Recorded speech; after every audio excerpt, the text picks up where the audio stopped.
ఈరోజు gated communities వాటి వివరాలు వాటి డిఫరెన్సెస్ అవే కదా మనం అడిగిన చెప్పని. Okay, luxury regular gated communities, luxury gated communities, ultra luxury gated communities, over luxury gated communities. ఇది ఒకటి నీకు ఎక్స్ప్లెయిన్ చేస్తాను. అంటే అన్ని గేటెడ్లోనూ ఎమ్యూనిటీస్ ఉంటాయి, క్లబ్ హౌస్లు ఉంటాయి, స్విమ్మింగ్ పూల్లు ఉంటాయి. అంత మాత్రం ప్రతి స్విమ్మింగ్ పూల్ ఉన్న ప్రతిదీ లగ్జరీ కాదు, ఎమ్యూనిటీస్ ఉన్నంత మాత్రాన్ని అది ఓవర్ లగ్జరీ కాదమ్మా. ఇవన్నీ కూడా కొంత దూరం వెళ్ళేటప్పుడు విడిపోతూ ఉంటాయి. సౌకర్యాలు సేమ్, బట్ లగ్జరీస్ అన్ని విడిపోతూ ఉంటాయి. 5 స్టార్ హోటల్ వేరు, రెగ్యులర్ లాడ్జింగ్లు వేరు, మడతమంచాల లాడ్జింగ్లు వేరు, అన్ని ప్రతిదీ వేరు వేరు అంతే. 3 స్టార్ వేరు, 5 స్టార్ వేరు, రెగ్యులర్ హోటల్స్ వేరు, ఇట్లా ఇది కూడా అంతే. ఈ రెగ్యులర్ గేటెడ్ కమ్యూనిటీస్కి వచ్చేటప్పటికి ఇవి 9.5 feet సీలింగ్ హైట్ ఉంటుందమ్మా, అంతకు మించదు.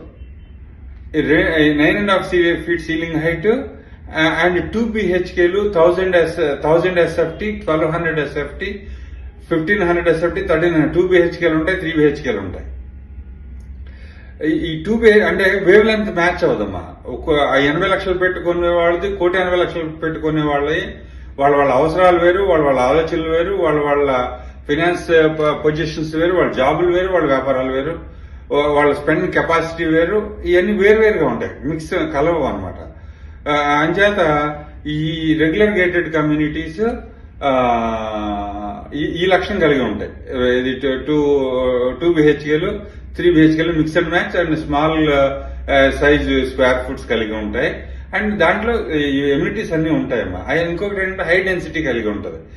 అలాంటి ఒక 20 ఎకరాలు ఉందనుకో ఫర్ ఎగ్జాంపుల్, 20 ఎకరాల్లోనూ 3,000 ఫ్లాట్లు ఉంటాయి. 3,000 ఫ్లాట్లు అంటే ఫ్లాట్లో 4 ఉంటారు అనమాట. రెగ్యులర్ గేటెడ్ కమ్యూనిటీ అంటే 20 ఎకరాలు ఉంది, అంత మాత్రం చేత అది గొప్ప గేటెడ్ అవ్వదమ్మా. 20 ఎకరాల్లో మీకు 3,500 ఫ్లాట్లు కడితే 3,500 ఫ్లాట్లలో ఫ్లాట్కి 4 కాడుకుంటారు, కొంచెం 5-6 కూడా ఉంటారు. అంటే ఇది వైఫ్ అండ్ హస్బెండ్ ఇద్దరు, వాళ్ళకి 2 పిల్లలు, వాళ్ళకి మళ్ళీ అమ్మా నాన్న కానీ లేదా అత్త మామ కానీ, ఇట్లా యావరేజ్ గా 5-6 తగులుతారమ్మా. ఈ 5-6 ఇంటూ 3,500 వేసుకుంటే 3,500 15,000 నుంచి 18,000 మంది 20 ఎకరాల్లో ఉండాలమ్మా. వాళ్ళ అవసరాలు, వాళ్ళ డెన్సిటీ అదో పెద్ద కోటప్పకొండ తిరణాళ్ళు, మెరీనా బీచే అది అనమాట. అయితే ఆ డెన్సిటీ కావాలనుకున్న వాళ్ళు దాంట్లో ఉండాల్సి వస్తుంది. ఎమ్యూనిటీస్ ఉంటాయి. 1,00,000 స్క్వేర్ ఫుట్ అని చెప్తారమ్మా. ఒక స్విమ్మింగ్ పూల్ ఉంటుంది, 16,000 మంది. అంటే అందరూ స్విమ్మింగ్ పూల్ లో దూకకపోయినా వేసవికాలం 3,500 మంది పిల్లలు, అంటే ఇంటికి ఇద్దరికాడికి వేసుకున్న 7,000 మంది వస్తారమ్మా పిల్లలు. దాంట్లో 1/4 కనుక దూకితే స్విమ్మింగ్ పూల్ పనికిరాదు. అంచేత అంటే కొన్ని చూడడానికి పనికి వస్తాయి, వాడడానికి పనికిరావు. ఏదేమైనా ఇదండి వాడచ్చు, సొమ్ములు అక్కడ కింద మీద పడతారు. బట్ ఏదేమైనా హై డెన్స్ ఉంటుంది. ఇది ఇంకా మనం డీప్ గా లోపలికి వెళదాం, ఎందుకంటే 3 minutes దీనికంటే ఎక్కువ చేయలేం. మళ్ళీ అల్ట్రా లగ్జరీ గురించి, ఓవర్ లగ్జరీ గురించి విడివిడిగా చేద్దాం వీడియోస్. ఓకేనా? Thank you very much. Bye.